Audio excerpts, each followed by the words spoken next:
बनावट दिव्यांग प्रमाणपत्राचं प्रकरण गाजत असतानाच बनावट टीईटी प्रमाणपत्र सादर करून वैयक्तिक मान्यता मिळवणाऱ्या शिक्षकांसह तत्कालीन जिल्हा परिषदेच्या प्रभारी शिक्षण अधिकाऱ्यांसह 4 जणांविरोधात अहमदनगर शहरातील कोतवाली पोलीस ठाण्यात गुन्हा दाखल झालाय। यात शाळेच्या मुख्याध्यापकाचाही समावेश आहे। अहमदनगर जिल्हा परिषदेचे तत्कालीन प्रभारी शिक्षण अधिकारी गुलाबजी सय्यद, कनिष्ठ सहाय्यक CS धनवळे, TU जदीद उर्दू प्राथमिक शाळेचे तत्कालीन मुख्याध्यापक नासिर ख्वाजालाल सय्यद, शिक्षक दानिश जब्बार शेख, इम्रान अयूब खान अशी गुन्हा दाखल झालेल्यांची नावं आहे। याबाबत उपशिक्षण अधिकारी राजश्री घोडके यांनी फिर्याद दिली आहे।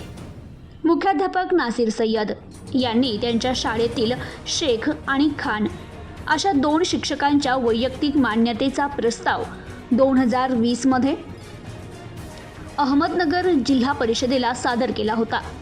या प्रस्तावासोबत जोडलेले टीईटी प्रमाणपत्र बनावट असल्याचं पुणे शिक्षण विभागाच्या निदर्शनास आलं होतं।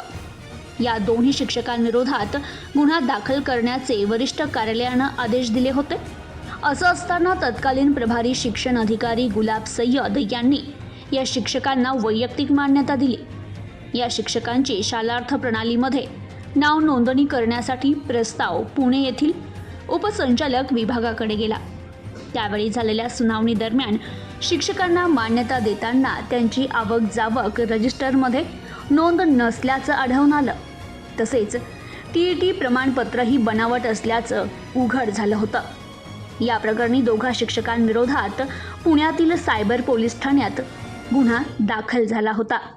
त्यानंतर शिक्षक आणि मुख्याध्यापक यांनी शिक्षण विभागातील तत्कालीन शिक्षण अधिकारी तसेच कर्मचारी यांना हाताशी धरून कार्यालयातील फाईलमधील बनावट टीईटी प्रमाणपत्र काढून घेत त्या जागी CAT प्रमाणपत्र ठेवलं होतं।